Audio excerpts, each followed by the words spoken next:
कहानी की शुरुआत होती है अमेज़न के रहस्यमय जंगलों से। कहा जाता है कि वहाँ पर चंद्र वृक्ष नाम का एक पेड़ है जिसकी एक फूल से दुनिया की कोई भी बीमारी और श्राप को ठीक किया जा सकता है। सदियों से कई लोग उस रहस्यमय पेड़ तक पहुँचने का रास्ता ढूंढते रहे हैं, जिसमें सबसे मशहूर थे राजा अगीरे, जिन्होंने जंगल में चंद्र वृक्ष को ढूंढने की ठान ली थी। लेकिन अमेज़न के खतरनाक जंगल के सामने उन्हें भी घुटने टेकने पड़े। लेकिन किस्मत से उन्हें एक आदिवासी कबीला उठाकर ले गया और उन्होंने उनकी जान बचा ली। उसी दौरान अगीरे ने आदिवासी कबीले के सरदार के गले में अमर शूल देख लिया, जिससे अगीरे उस रहस्यमय पेड़ तक पहुंच सकता था। फिर अगीरे सरदार से अमर शूल पत्थर मांगता है, लेकिन सरदार उसे देने से मना कर देता है। ये सुनकर अगीरे ने यहाँ पर कत्लेआम मचा दिया और पूरे कबीले को जलाकर राख कर दिया और सरदार को मार डाला। लेकिन सरदार ने अपनी आखिरी सांसों में अगीरे को श्राप दिया, जिसके दुष्परिणाम से अगीरे और उसके सभी साथी जंगल की बंदिशों में हमेशा के लिए कैद होकर रह गए। फिर हम प्रेजेंट का सीन देखते हैं, जहाँ पर एक बिल नाम का आदमी इसी कहानी के बारे में बात कर रहा होता है। वो नक्शे में एग्जैक्ट लोकेशन दिखाते हुए कहता है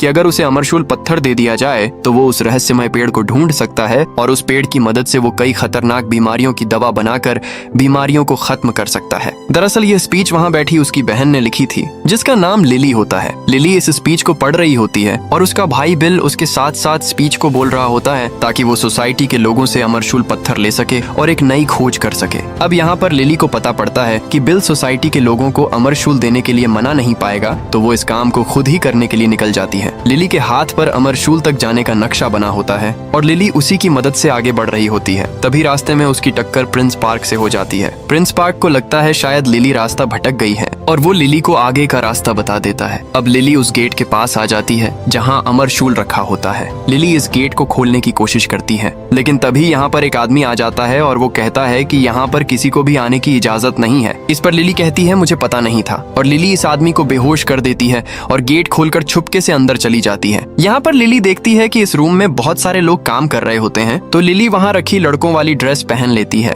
और लिली उस पेटी तक पहुँच जाती है जिसमें वो अमरशूल पत्थर रखा होता है। अब लिली जैसे तैसे इस पेटी को खोल लेती है और उसके अंदर एक बॉक्स रखा होता है जिसमें अमरशूल रखा होता है। तभी यहाँ पर प्रिंस पार्क आ जाता है और वो भी उस अमरशूल पत्थर को लेने के लिए यहाँ आया होता है। तभी प्रिंस पार्क पेटी खोलकर देखता है तो उसमें से अमरशूल पत्थर गायब हो चुका था और प्रिंस पार्क लिली को वो पत्थर ले जाते हुए देख लेता है और वो लिली को पकड़ने का बोलता है। लेकिन लिली इतनी जल्दी हार मानने को तैयार नहीं थी और वो अपनी फुर्ती और सूझबूझ से यहाँ से भागने वाली होती है। लेकिन तभी प्रिंस पार्क लिली को खिड़की की तरफ गिरा देता है, जिससे लिली सीढ़ी पर बाहर की ओर लटक जाती है। तभी प्रिंस रस्सी को खोल देता है, जिससे लिली और बाहर की ओर जाकर लटक जाती है और अब प्रिंस लिली को बचाने के लिए वो अमरशूल वाला बॉक्स मांगता है और लिली बिना सोचे समझे बॉक्स प्रिंस को दे देती है। तभी बिल नीचे एक बस को रोक देता है और लिली उस बस में कूद जाती है और यहाँ से बचकर निकल जाती है। और इधर प्रिंस उस बॉक्स को खोलकर देखता है तो उसमें अमरशूल नहीं होता। यह देखकर वह आदमी प्रिंस से माफी मांगने लगता है। तभी प्रिंस यहाँ पर एक एक करके सभी को मौत के घाट उतार देता है और लिली के बारे में उस आदमी से पूछता है। और इधर लिली और उसका भाई अमरशूल पत्थर लेकर उस रहस्यमय पेड़ की खोज में निकल पड़ते हैं। दूसरी तरफ हम अमेज़न के जंगल में फ्रैंक को देखते हैं, जो रोज कई टूरिस्टों को अपनी बोट में जंगल की सैर कराता है। लेकिन फ्रैंक सभी टूरिस्ट्स को बेवकूफ बनाकर ज्यादा पैसे ऐंठता था। वो लोगों को पागल बनाने के लिए झूठ बोलता और कुछ ट्रिक लगाता था और उसने एक आदिवासी कबीले को भी अपने प्लान में शामिल कर रखा था, जो लोगों को डराने में फ्रैंक की मदद किया करते थे। और फ्रैंक लोगों को खुद ही खतरे में डालकर खुद ही बचा लेता था, जिससे टूरिस्ट्स को लगता था कि फ्रैंक ने अपनी जान दांव पर लगाकर उनकी जान बचाई और इसके बदले फ्रैंक लोगों से एक्स्ट्रा पैसे ले लेता था। फिर फ्रैंक सभी को घुमाकर वापस ले आता है। तभी हम यहाँ पर एक नीलो नाम के आदमी को देखते हैं, जो फ्रैंक के पास आकर उससे अपने पैसे मांगने लगता है। दरअसल फ्रैंक ने नीलो से बहुत सारा कर्जा ले रखा था। फ्रैंक उसका कर्जा नहीं लौटा पा रहा होता है, तो नीलो फ्रैंक की बोट का इंजन ही निकाल कर ले जाता है और उसे लॉक करके रख लेता है। और वहीं दूसरी ओर लिली और उसका भाई भी मिस्टर नीलो को ढूंढ रहे होते हैं, क्योंकि यहाँ पर नीलो को सब मशहूर कैप्टन के नाम से जानते हैं। लिली नीलो के ऑफिस के पास पहुंच जाती है और दूसरी तरफ फ्रैंक भी मिस्टर नीलो के रूम में खिड़की से घुस जाता है। वो अपनी बोट के इंजन को खोलने वाली चाबी चुराने आया था और तभी बाहर से लिली गेट खटखटाने लगती है और उसे अमेज़न जंगल में ले जाने के लिए कहती है और नीलो को बहुत सारे पैसे देने का बोलती है। पैसों के बारे में सुनते ही फ्रैंक गेट खोल देता है और अपने आप को मिस्टर नीलो बताने लगता है। फिर लिली लिली अपना नक्शा निकालकर बताती है कि हमें इस जगह पर जाना है। नक्शा देखकर फ्रैंक उससे कहता है, तुम्हें यह नक्शा कहाँ से मिला? इस पर लिली कहती है, ये मेरे पिताजी का है और वो मुझे इसी नक्शे को दिखाकर चंद्र वृक्ष की कहानी सुनाते थे। इस पर फ्रैंक हंसने लगता है और कहता है कि वो कहानी बस एक कहानी है, वो सच में नहीं है। इस पर लिली फ्रैंक से कहती है, ठीक है, तुम मुझे वहाँ नहीं ले जा सकते हो तो मैं दूसरा कैप्टन ढूंढ लूंगी। ये सुनते ही फ्रैंक तुरंत लिली को एक होटल में डील करने के लिए ले आता है। अब यहाँ पर फ्रैंक लिली से $20,000 में डील पक्की कर लेता है। इसी बीच पीछे से उसका भाई बिल ने पहले ही असली मिस्टर नीलो से 50,000 में डील पक्की कर चुका था। ये देखकर लिली को पता चल जाता है कि फ्रैंक नीलो नहीं है बल्कि वो मिस्टर नीलो का कर्जदार है। तभी फ्रैंक लिली के गले में अमरशूल पत्थर देख लेता है। अब फ्रैंक अमरशूल पत्थर पाने के लिए लिली को अपने हाथ से नहीं जाने दे सकता था,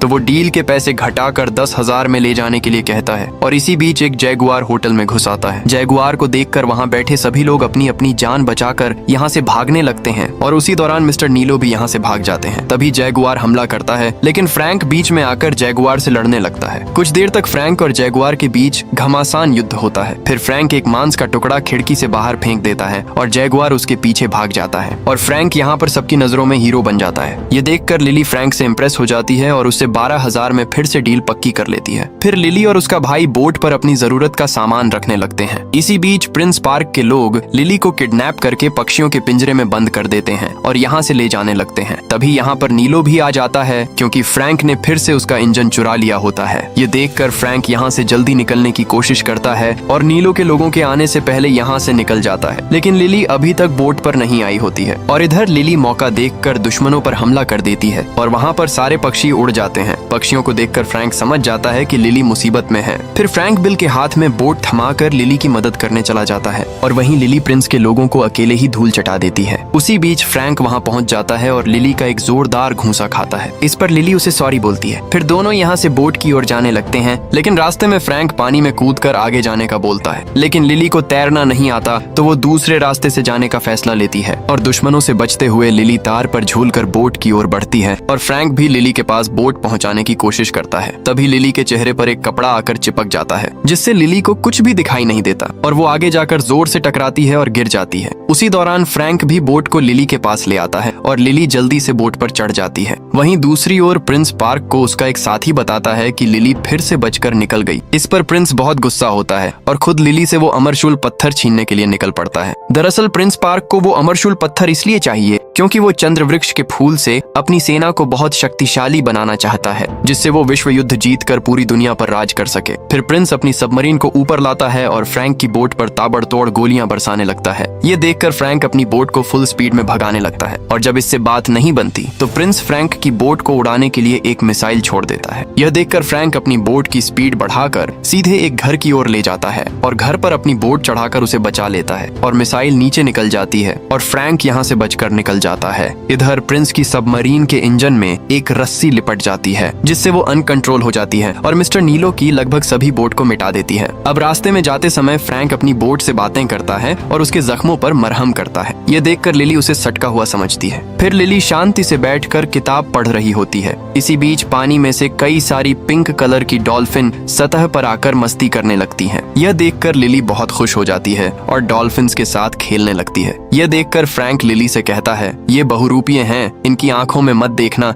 नहीं तो रात में सपने आएंगे। इसी बीच लिली अपना कैमरा निकालकर वीडियो बनाने लगती है और अब हमें पता पड़ता है कि फ्रैंक ने आज कैमरा पहली बार देखा होता है। फिर फ्रैंक भी कैमरा से वीडियो फुटेज निकालने लगता है। तभी लिली फ्रैंक से कहती है, हम गलत रास्ते पर जा रहे हैं, हमें दूसरे रास्ते से जाना है। ये सुनकर फ्रैंक कहता है, यहाँ का कप्तान मैं हूँ तो मेरे हिसाब से सबको चलना पड़ेगा। और फ्रैंक कहता है, अगर हम दूसरे रास्ते से जाएंगे तो हमारी जान को खतरा हो सकता है क्योंकि उस साइड पानी का बहाव तेज है और तुम्हें तैरना भी नहीं आता। लेकिन लिली फ्रैंक की एक भी नहीं सुनती और पैसों की धमकी देकर फ्रैंक को दूसरे रास्ते पर जाने के लिए मजबूर कर देती है। फिर फ्रैंक लिली को दूसरे रास्ते पर ले जाता है। अब चलते चलते शाम हो जाती है और थोड़ी देर बाद रात होने वाली होती है तो फ्रैंक अपनी बोट रोककर कहता है, आज की रात यहीं पर गुजारते हैं। इस पर लिली फ्रैंक से रात में भी धीरे धीरे चलने के लिए कहती है, लेकिन इस बार फ्रैंक लिली की एक नहीं सुनता। इसी बीच बिल को जोर से भूख लगने लगती है और वो फ्रैंक से खाना मांगता है। इस पर फ्रैंक ऊपर गोली चलाता है जिससे एक चूहा मरकर नीचे गिरता है। बिल चूहा देखकर उसे खाने से साफ मना कर देता है, लेकिन चूहा खाने के लिए नहीं बल्कि मछलियां पकड़ने के लिए मारा होता है। फिर फ्रैंक उससे बहुत सारी मछलियां पकड़ लेता है। फिर ये तीनों रात में मछलियां पकाकर खाते हैं और अपना पेट भरते हैं। उसी दौरान बिल को नींद आ जाती है और वो सोने चला जाता है। वहीं लिली एक पेंटिंग बना रही होती है। फ्रैंक लिली की पेंटिंग की तारीफ करता है। फिर फ्रैंक लिली से पूछता है, तुम यहाँ इस जंगल में किसी मकसद से आई हो या फिर ऐसे ही टाइम पास करने आई हो? इस पर लिली कहती है, मैं चंद्र वृक्ष को ढूंढने आई हूँ। अगर वो मुझे मिल गया तो सोचो उससे कितनी जानें बच सकती हैं। मैं उससे दुनिया की सारी बीमारियां मिटा दूंगी और उससे विज्ञान में एक नई क्रांति आ जाएगी। इसी बीच अचानक से बिल चिल्लाता हुआ बाहर आता है क्योंकि उस पर एक खतरनाक जैगुआर हमला कर देता है। ये देखकर लिली बुरी तरह घबरा जाती है। तभी फ्रैंक उस जैगुआर को अपने पास बुला लेता है। अब यहाँ हमें पता पड़ता है कि यह जैगुआर फ्रैंक का पालतू जानवर होता है और यह सब देखकर लिली फ्रैंक पर भड़क जाती है और कहती है वो लड़ाई एक नाटक थी और लिली फ्रैंक से गुस्सा होकर सोने चली जाती है। अब दूसरी तरफ हम प्रिंस पार्क और उसके साथियों को देखते हैं जो उस जगह पर आए होते हैं जहाँ पर कई साल पहले अगीरे और उसके साथियों को एक श्राप से कैद कर दिया गया था। यहाँ पर प्रिंस को अगीरे का मरा हुआ शरीर मिल जाता है। फिर प्रिंस एक डिब्बी में से नदी के पानी की 2 बूंद अगीरे के शरीर पर डालता है। दरअसल अगीरे को जिंदा होने के लिए नदी के पानी की आवश्यकता होती है, लेकिन यहाँ तक आने वाले नदी के पानी को सालों पहले ही रोक दिया गया था। तभी अचानक अगीरे के शरीर से एक सांप निकलकर प्रिंस के एक साथी को काट लेता है। इस पर प्रिंस उन सांपों से कहता है, तुम्हें आजाद होने के लिए नदी के पानी की जरूरत है। अगर तुम मेरी अमरशूल पत्थर लाने में मदद करोगे तो मैं तुम्हें यहाँ से आजाद कर सकता हूँ और चंद्र वृक्ष हासिल करके हम दोनों अपने अपने मकसद पूरे कर सकते हैं। इस पर सांप मान जाता है। फिर प्रिंस यहाँ तक नदी के पानी को पहुँचा देता है जिससे अगीरे और उसके साथी फिर से जिंदा हो जाते हैं। और दूसरी तरफ लिली और फ्रैंक नक्शे की मदद से अपनी मंजिल तक पहुँच जाते हैं, लेकिन फ्रैंक रास्ते में लिली से कहता है, आगे रास्ता खराब आने वाला है, अपना जो भी जरूरी सामान है उसे ठीक से रख लो और पकड़ कर बैठ जाओ। तभी पत्थरीला और तेज बहाव वाला रास्ता आ जाता है जिस पर बोट अनकंट्रोल हो जाती है। इस पर फ्रैंक लिली से कहता है, अभी भी समय है, वापस लौट चलते हैं। लेकिन अब लिली पीछे हटने को तैयार नहीं थी। तभी पानी का बहाव और तेज हो जाता है और सामने एक बहुत बड़ा झरना आ जाता है। ये देखकर सभी लोग बुरी तरह घबरा जाते हैं और बोट तेजी से झरने की तरफ जाने लगती है। अब फ्रैंक अपनी पूरी ताकत लगाकर बोट को मोड़ देता है। तभी बोट का इंजन काम करना बंद कर देता है, लेकिन फ्रैंक हार नहीं मानता और वो जैसे तैसे इंजन चालू करके बोट को आगे बढ़ा ही लेता है। फिर दूसरे रास्ते पर बोट को ले जाता है और अब सभी की जान में जान आती है और फ्रैंक लिली की तरफ गुस्से में देखता है क्योंकि उसके मना करने के बावजूद लिली उसे इस रास्ते से लाई होती है। फिर भी फ्रैंक लिली से एक बार और यहाँ से वापस जाने के लिए पूछता है, लेकिन लिली फिर भी यहाँ से वापस जाने से मना कर देती है और कहती है, मुझे तो इस सफर में बहुत मजा आ रहा है। इसी बीच लिली को उल्टियाँ होने लगती हैं और लिली को देखकर सभी को उल्टियाँ होने लगती हैं। अब हम फ्रैंक और बिल को जंगल में लकड़ियाँ काटते हुए देखते हैं और दोनों आपस में लिली की बुराई कर रहे होते हैं। और इधर बोट पर लिली छुपके से फ्रैंक के गुप्त रूम का लॉक खोलकर अंदर घुस जाती है। लिली यहाँ पर कई चीजें देखती है। उसी दौरान लिली को यहाँ पर अमरशूल पत्थर और चंद्र वृक्ष से जुड़ी एक सीक्रेट किताब मिलती है। ये सब देखकर लिली को फ्रैंक पर शक होता है। तभी फ्रैंक बोट पर आ जाता है और लिली फ्रैंक से इन सब के बारे में बात करती है। वो कहती है, तुम हमसे और कितना झूठ बोलोगे, सीधे सीधे बता दो कि तुम्हें भी वो चीज हासिल करनी है। इस पर फ्रैंक लिली से कहता है, मुझे अब चंद्र वृक्ष हासिल नहीं करना है। ये सच है कि मैं चंद्र वृक्ष ढूंढ रहा था, बिल्कुल तुम्हारी ही तरह। और अपना नक्शा दिखाते हुए कहता है, मैंने अमेज़न जंगल का कोना कोना छान मारा है, लेकिन मुझे चंद्र वृक्ष कहीं नहीं मिला और अब मैंने उम्मीद छोड़ दी है। तभी लिली फ्रैंक से कहती है, क्योंकि तुम्हारे पास अमरशूल नहीं था। उसी दौरान बाहर बिल पर कोई हमला कर देता है। लिली आवाज सुनकर बाहर आती है। उसी दौरान लिली पर भी कोई हमला कर देता है जिससे लिली भी बेहोश हो जाती है। तभी फ्रैंक पर भी हमला हो जाता है और वह भी बेहोश हो जाता है। दरअसल ये इस जंगल के सबसे खतरनाक आदिवासी होते हैं जो फ्रैंक और उसके साथियों को बंदी बनाकर ले जाते हैं। अब ये लोग इन्हें धक्के मारते हुए अपने सरदार के सामने ले जाते हैं। इसी बीच लिली एक लॉकेट चुरा लेती है। तभी फ्रैंक सरदार के सामने जाकर एक दूसरी भाषा में उससे बात करता है और सरदार लिली से वो अमरशूल पत्थर मांगता है। वो कहता है, वो अमरशूल हमारे कबीले से ही चोरी हुआ था। अगर तुम्हें अपनी जान से प्यार है तो वो अमरशूल हमें वापस कर दो। ये सब फ्रैंक लिली को ट्रांसलेट करके बताता है, लेकिन यह सुनकर लिली अमरशूल देने से साफ इनकार कर देती है। और फ्रैंक ट्रांसलेट करते हुए लिली की बात सरदार को कहता है, मैं आपका अमरशूल तब तक नहीं लौटाऊंगी जब तक मैं चंद्र वृक्ष नहीं ढूंढ लेती। इसी बीच लिली हाथ खोलकर मरने मारने पर उतर आती है। तभी सरदार लिली के पास आकर जोर से हंसने लगती है और वो फ्रैंक की पोल खोल देती है। वो कहती है, ये कैसी लड़की को लेकर आए हो, ये तो मरने मारने पर उतर आई। और सरदार अगली बार से फ्रैंक से डबल पैसे लेने की बात कहती है। अब लिली को सब समझ आ जाता है। फ्रैंक लिली को इस बारे में बताने ही वाला होता है, लेकिन वो भूल जाता है। तभी लिली फ्रैंक को एक जोर का घूंसा मारकर वहाँ से चली जाती है। अब लिली कबीले की सरदार से इस अमरशूल पत्थर के बारे में पूछने लगती है। इस पर कबीले की सरदार अमरशूल को देखकर लिली को उसमें लिखी एक पहेली बताती है और कहती है अमावस्या की रात चंद्र वृक्ष का फूल खिलता है और 2 दिन बाद वो रात आने वाली है, और कहती है कि एक सांप जिसने अपनी ही पूंछ को काट लिया है उसी जगह पर चंद्र वृक्ष मिलेगा। यह सुनते हुए लिली नक्शे में उस लोकेशन को भी देख रही होती है और अब लिली को चंद्र वृक्ष की एग्जिट लोकेशन पता पड़ जाती है और अब लिली यहाँ से अकेले ही वहाँ जाने की बात कहती है। यह सुनकर फ्रैंक उससे कहता है कि अकेले में तुम्हारी जान को खतरा हो सकता है। इस पर लिली फ्रैंक को धोखेबाज और मतलबी कहकर उसके मुंह पर उसके 12,000 रुपए देकर यहाँ से जाने लगती है। इसी बीच कुछ देर बाद यहाँ पर अगीरे और उसके साथी आ जाते हैं और वो एक एक करके सभी लोगों को मारने लगते हैं। यह देखकर फ्रैंक तुरंत लिली के पास जाकर उसे यहाँ से अभी निकलने को कहता है और लिली से अमरशूल मांगता है। इस पर लिली उससे मना कर देती है। तभी यहाँ पर अफरा तफरी मच जाती है। सभी लोग दुश्मन से बचकर इधर उधर भाग रहे होते हैं। तभी अगीरे जिसके शरीर पर बहुत सारे सांप लिपटे होते हैं फ्रैंक का रास्ता रोक लेता है। फ्रैंक मौका देखकर यहाँ से भागता है। उसी दौरान एक दूसरा टहनियों वाला राक्षस लिली को पकड़ लेता है। फ्रैंक जैसे तैसे उससे लिली को बचाता है। तभी एक कीचड़ वाला दानव उन पर हमला कर देता है। अब फ्रैंक लिली को बचाते हुए उस पर आग से हमला करता है जिससे वो जल जाता है और गिरकर टूट जाता है।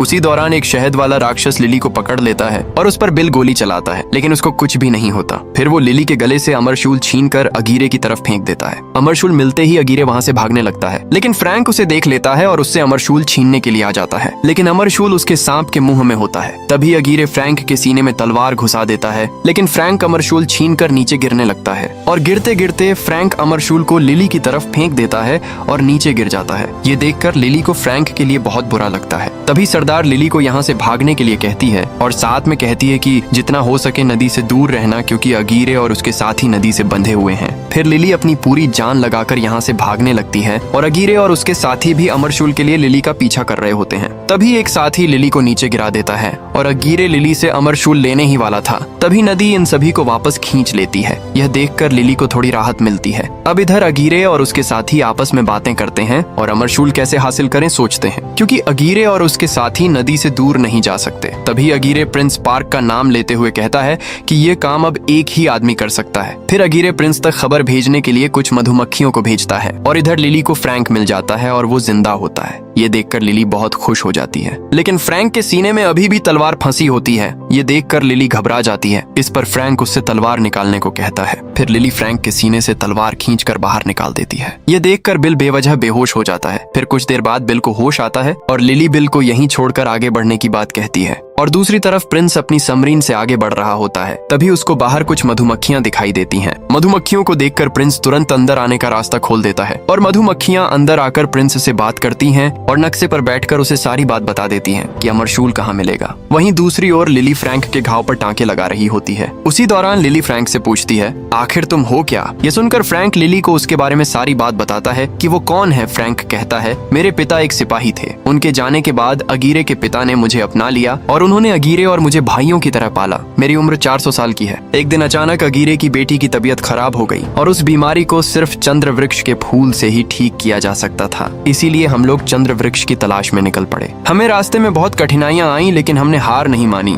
हमें अगीरे की बेटी की जान हर हाल में बचानी थी। इसलिए मैंने यह नक्शा बनाया ताकि हम जल्दी चंद्र वृक्ष ढूंढ सकें। लेकिन हम जंगल के सामने नहीं टिक सके और हम एक एक करके खत्म होते चले गए। लेकिन सही समय पर हमें जंगल में रहने वाले आदिवासी उठाकर ले गए और उन्होंने हमारी जान उसी चंद्र वृक्ष के फूल से बचाई। अगीरे इस सब से बहुत खुश हो चुका था और वो सोचने लगा कि अब उसकी बेटी की जान बच जाएगी। और फिर एक दिन अगीरे ने सरदार से अमरशूल मांगा और चंद्र वृक्ष तक ले जाने को बोला, लेकिन सरदार ने वहाँ जाने के लिए साफ मना कर दिया। मना करते ही अगीरे ने सरदार को मार डाला और वहाँ कत्लेआम मचा दिया। जिन लोगों ने हमें बचाया अगीरे ने उन्हें ही मार दिया, लेकिन मैं इसके खिलाफ था, इसलिए मैंने इसमें अगीरे का साथ नहीं दिया और मैंने अमरशूल बचाने के लिए मदद की। उसी बीच सरदार ने मरते मरते आखिरी समय में अगीरे और हम सबको एक श्राप दिया, जिससे अगीरे और उसके साथी नदी से दूर नहीं जा सकते थे। अगर वो नदी से दूर गए तो उन्हें जंगल हमेशा के लिए कैद कर लेगा। लेकिन मैंने सभी की जान बचाने के लिए अगीरे और उसके साथियों को एक ऐसी जगह कैद कर दिया जहाँ से जंगल उन्हें कभी नहीं निकाल सकता था और वो अगले 300 साल तक वहीं फंसे रहे। और अब वो लोग वहाँ से कैसे निकल गए पता नहीं।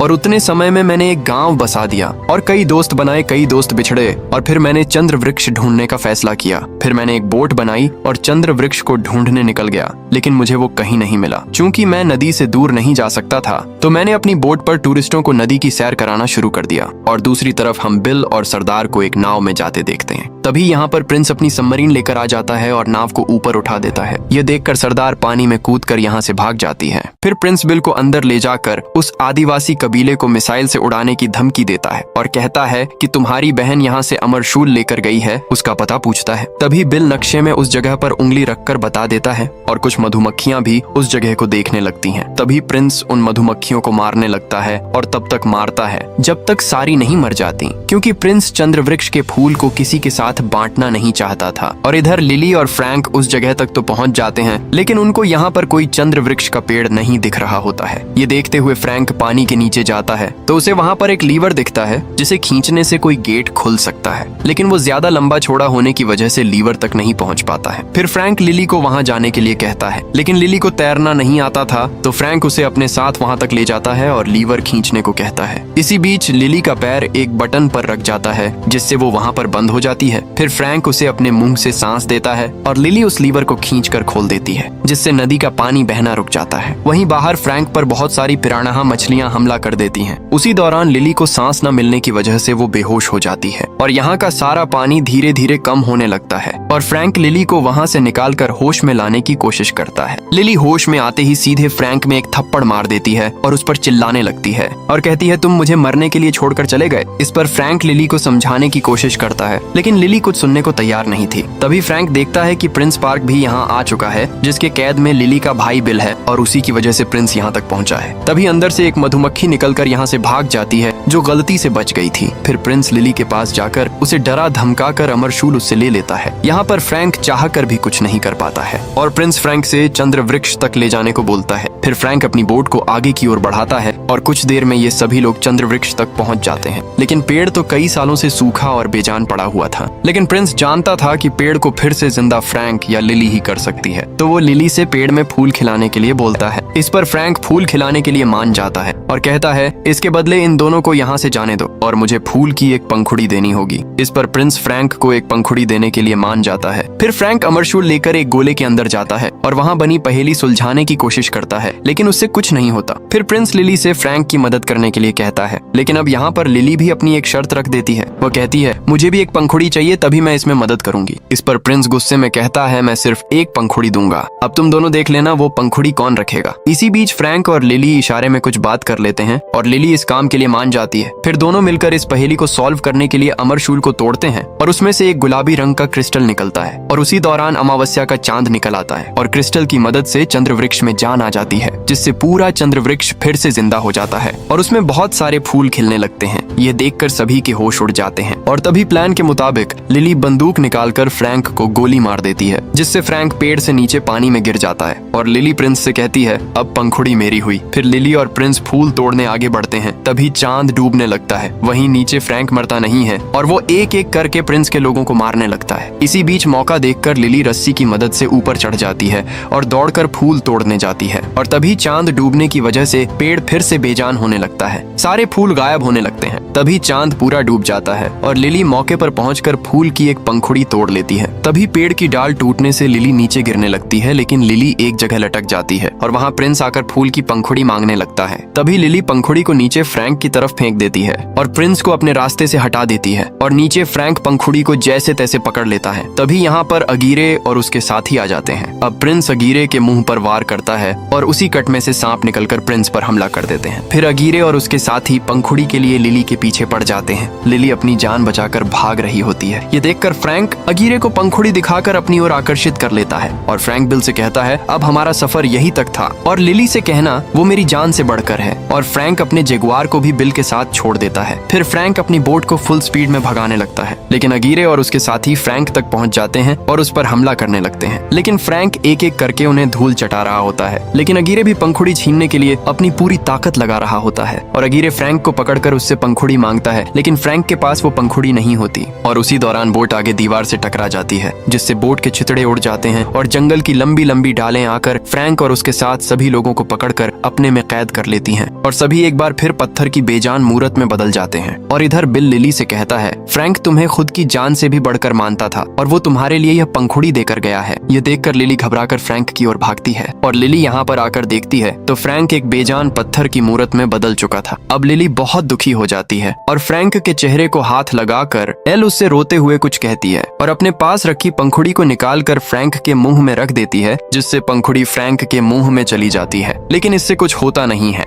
और लिली उदास होकर यहाँ से जाने लगती है। लेकिन फ्रैंक का पालतू जगुआर अभी तक यहीं बैठा होता है। तभी फ्रैंक के चेहरे पर पिंक कलर की रोशनी निकलती है और इधर लिली को भी इसका एहसास हो जाता है और लिली वापस फ्रैंक के पास जाती है और वो देखती है कि फ्रैंक फिर से इंसान बन रहा होता है। तभी फ्रैंक बाहर निकल आता है। ये देखकर लिली बहुत खुश हो जाती है और फ्रैंक को गले लगा लेती है। फिर दोनों एक लंबी किस करते हैं। तभी अचानक से डूब चुका चांद फिर से निकल आता है, जिससे पेड़ में एक और पंखुड़ी खिल उठती है। फिर लिली पंखुड़ी को तोड़कर वापस अपने घर आ जाती है और फिर हम बिल को सोसाइटी के लोगों के बीच देखते हैं, जो सभी को अपने रोमांचक सफर के बारे में बता रहा होता है। और अब बिल चंद्रवृक्ष ढूंढने के बाद एक बड़ा आदमी बन चुका था और वहीं लिली फ्रैंक को अपनी दुनिया में कार चलाना सिखा रही होती है। और इसी सीन के साथ ये कहानी यहीं पर खत्म हो जाती है। अगर आपको हमारी वीडियो अच्छी लगी हो तो वीडियो को एक लाइक करें और चैनल को सब्सक्राइब जरूर करें।